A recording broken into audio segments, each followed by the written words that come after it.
Police लाठियां Barsana शुरू कर देती है।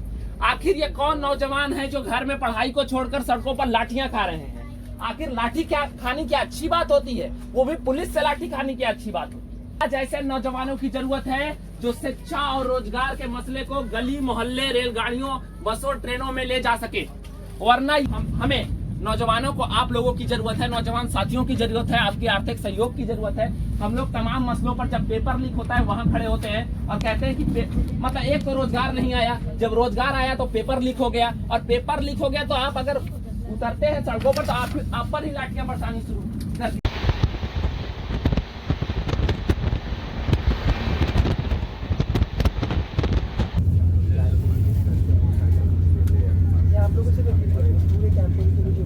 WhatsApp guys, welcome back to the new blog. और वापस आ चुके हैं हम लोग एक नए ट्रेन जर्नी के साथ। और आज हम लोग ट्रैवल करने वाले 12365 रांची पटना जन शताब्दी, जो कि रोज़ डेली रनिंग ट्रेन है, पटना से चलता है रांची को जाता है। और इसमें हम लोग ट्रैवल करेंगे RLWL यानी पटना से गया, मतलब बीच का रिमोट लोकेशंस, ठीक है। और ये सिर्फ 1 घंटा 45 यानी 1 आवर 45 मिनट्स का जर्नी है। ये रोज़ सुबह खुलता है 6:10 में पटना जंक्शन से, और आपको गया पहुंचाता है 7:55 में, और रांची पहुंचाता है 1 बजे। तो इसका अप डाउन दोनों, मतलब आज जाएंगे भी आएंगे भी। और आज का कोच का बात करें तो C2 है, AC चेयर कार है। चलते हैं अभी स्टेशन पे, पटना जंक्शन के बाहर ही हम, और वेट कर रहे लोग का, फिर चलते हैं अंदर। तो गाइस ये है पटना जंक्शन का मॉर्निंग व्यू। बहुत क्राउड है, क्राउड नहीं ऐसा नहीं हो सकता पटना जंक्शन पे, हर टाइम यहाँ क्राउड रहता है। एंट्री के साथ ही मिल जाएगा रांची पटना जन शताब्दी। इसका रेक शेड्यूल होता है हावड़ा के साथ, इस पर इसका ब्लॉग ऑलरेडी अपलोडेड है। ये गाइस इसका कोचिंग पोजीशन 3/2 का, और ये अपना बाहर से आपको अब डिपार्चर दिखाते हैं।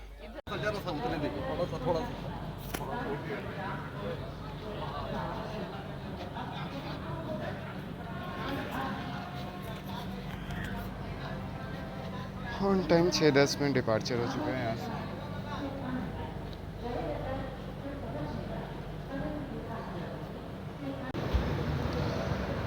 अच्छा डिपार्चर का स्पीड है, स्मूथ है बहुत।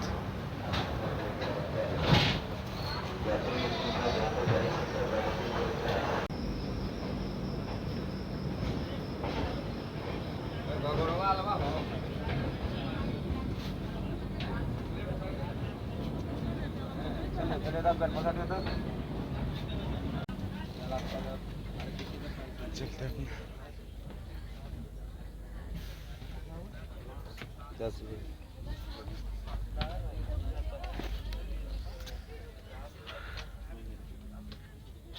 रुक चुका है, पता नहीं क्यों डिपार्चर भी नहीं हुआ सही से, पता नहीं क्यों, बट रोक दिया था, फिर से अब डिपार्चर हो चुका है। वीडियो बनाता तो बहुत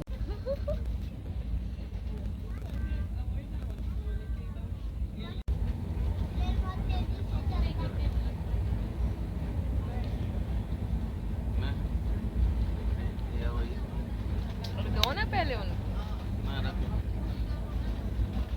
ये तो है कि सेफ्टी का पूरा ध्यान रखा गया है। AC कोच का सारा 3 कोच है, 3 तक है, और तीनों कोच का गेट बंद है, स्टेशन पे ही खुल रहा है। और वहाँ पे 2 लोग भी हैं हर गेट पे, ऐसा नहीं कि एक जगह है दूसरे कोच में नहीं है, तीनों कोच में, तीनों कोच घूम के आया अभी। और अभी बाहर का कुछ ऐसा सीन है, तेलंगाना आने वाला इसका पहला स्टॉप, पहला ऑफिशियल हॉल्ट।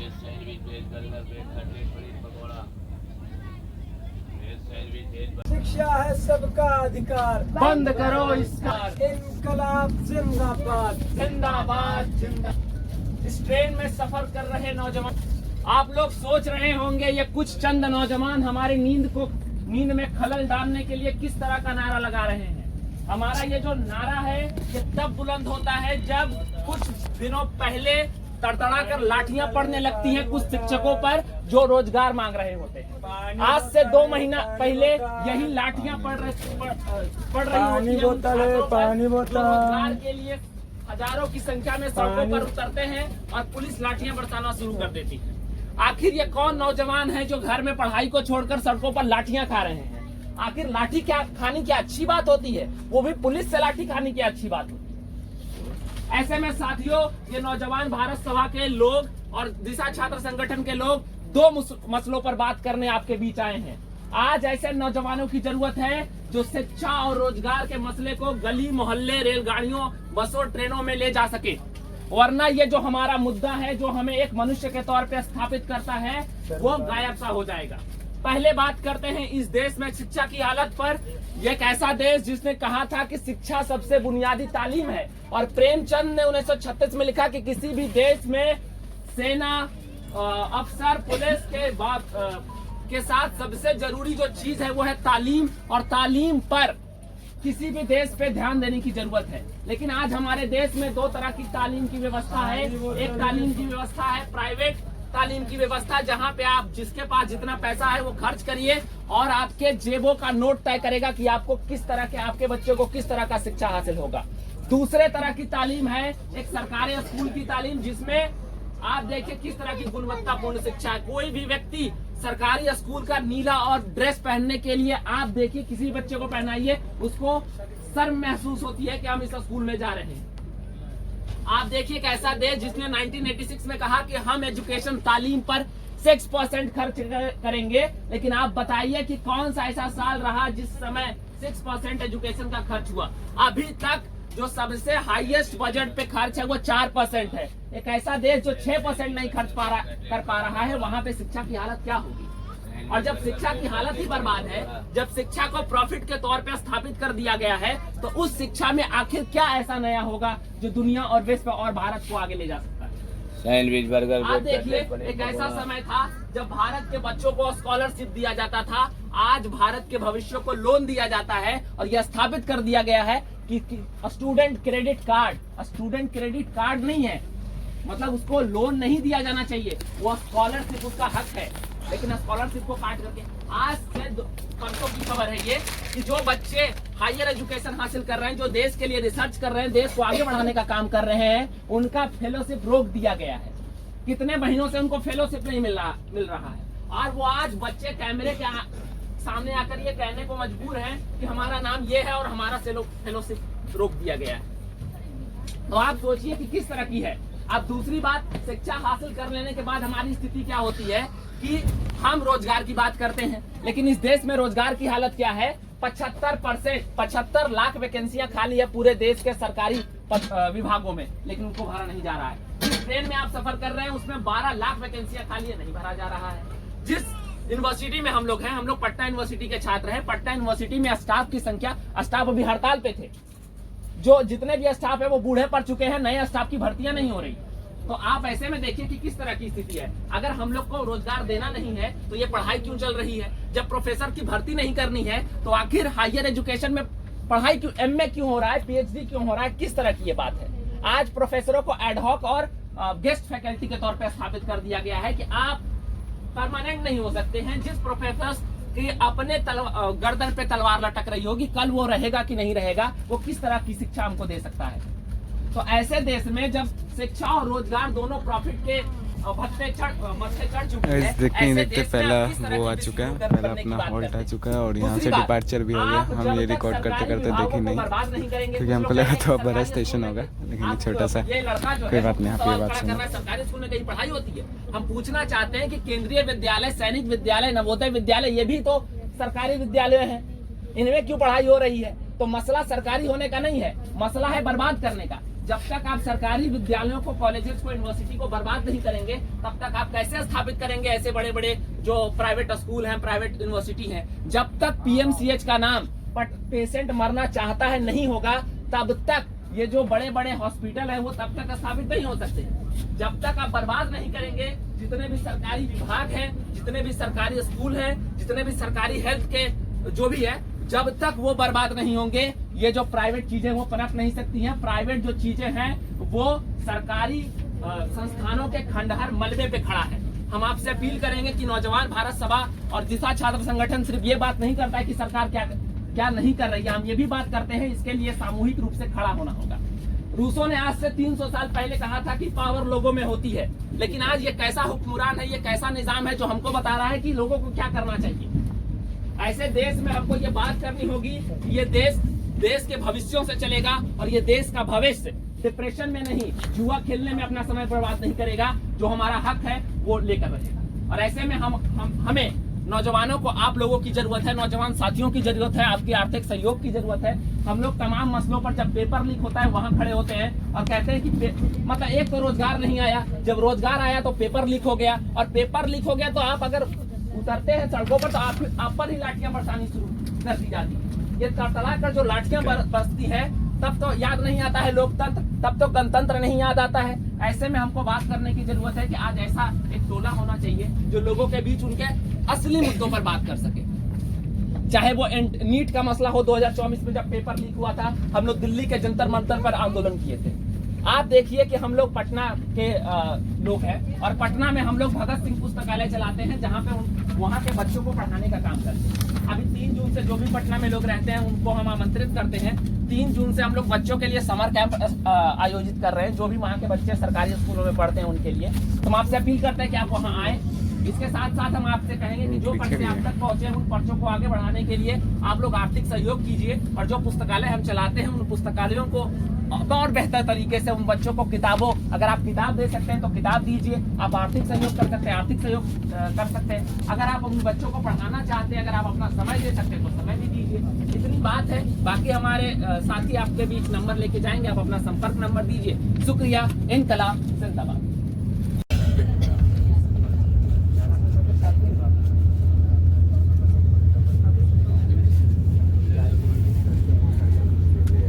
आप लोगों से पूरे कैंपेन के लिए जो भी कंट्रीब्यूशन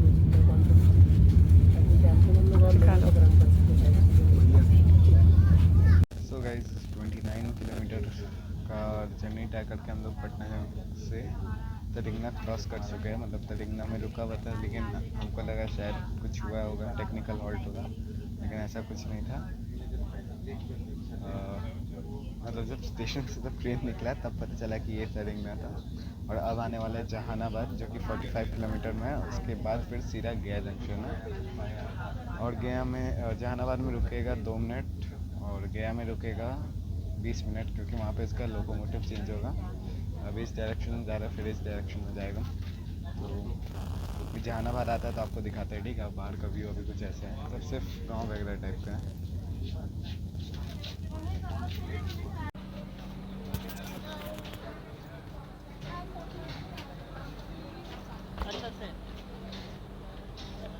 तो गाइस ये है जहानाबाद स्टेशन,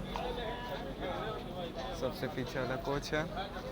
और यहाँ पे टाइम था 6:50 में आने का, और हम लोग आए हैं 7 बजे, यानी 10 मिनट लेट है। और यहाँ सिर्फ 2 मिनट का हॉल्ट हो सर्विस का, तो इससे पहले ही खुल जाए इससे हम चढ़ जाते हैं। यहाँ से डिपार्चर दिखाता है आपको।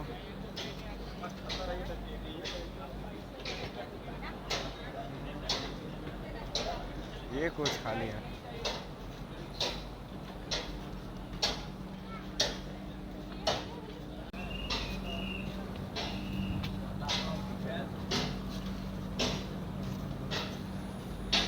विसल का आवाज़, सिग्नल एक्सचेंज चल रहा है गाइस, और डिपार्चर हो चुका है 4 मिनट की डिले से।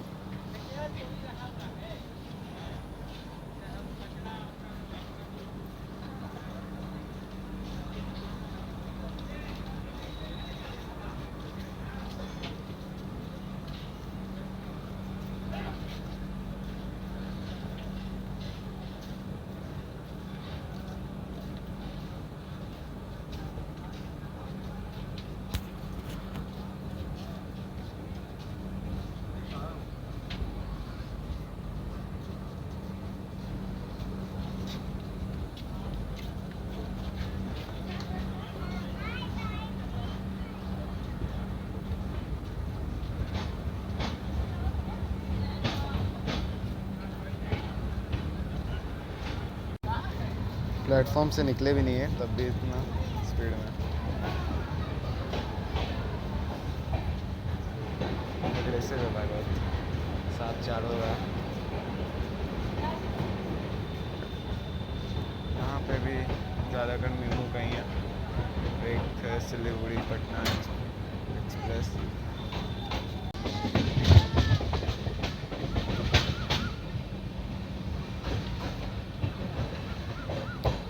कोई भरोसा नहीं है भाई, कौन कब फ़ोन छीन ले।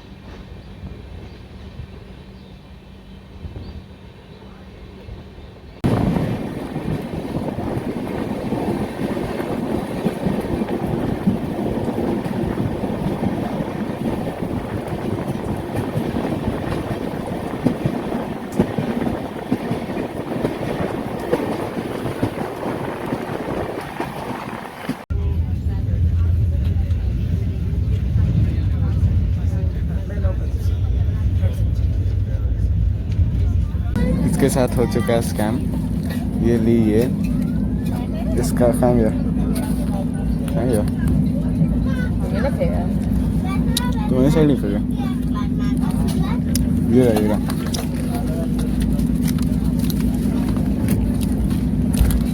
अरे यार ये देखो, इसमें सिर्फ हवा है, कुछ नहीं, सिर्फ हवा है।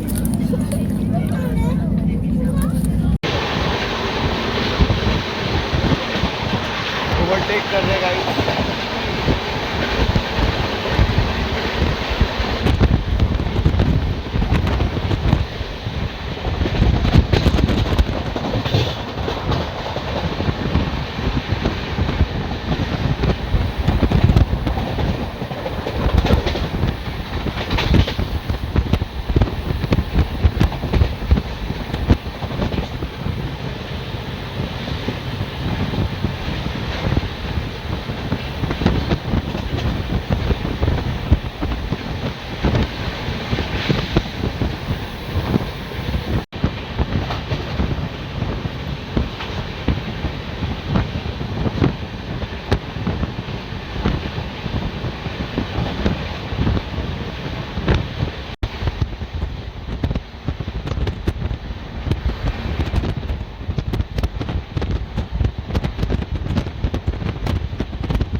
मिनट के डिले के साथ अभी फ़िलहाल तो हम लोग चल रहे हैं और हमको जहाँ तक लगता है हम लोग का ट्रेन जो है अहेड चल रहा है, बहुत ज़्यादा अहेड चल रहा है।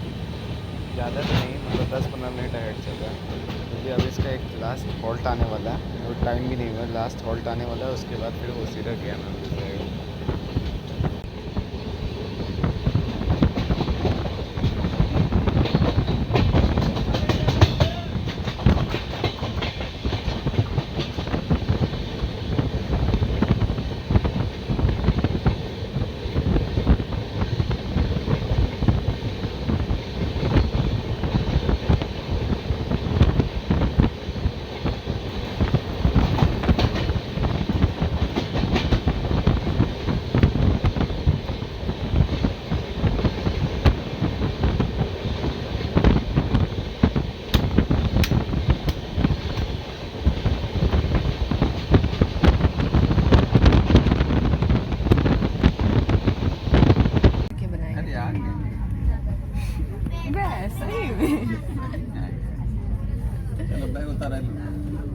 उतारो उतारो, इतना सारा अटैच ही है।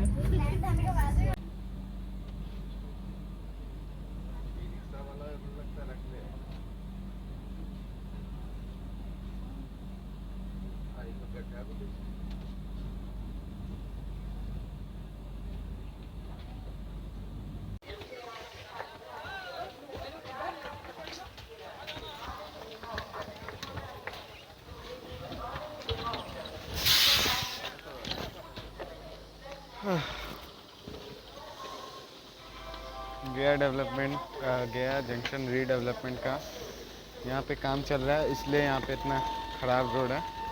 रोड क्या है, मतलब प्लेटफॉर्म है, और ये नया बन रहा है। उस साइड भी प्लेटफॉर्म था, इस साइड भी प्लेटफॉर्म है। अभी यहाँ पे इंजन चेंज होने वाला है आगे, ठीक है, दिखाते हैं आपको।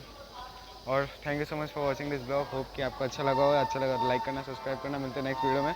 और यहाँ 5 मिनट पहले आ गया है, 7:50 में आए, यहाँ से 8-15 मिनट डिपार्चर होगा और 1 बजे जाएगा रांची को। रांची से फिर वापस निकल के 2 बजे निकलेगा और फिर वापस यहाँ पे 8 बजे आएगा, फिर पटना जाएगा 10 बजे। ठीक है, बाय, थैंक यू। इसका इंजन हो चुका है चेंज, आगे लग गया नया। और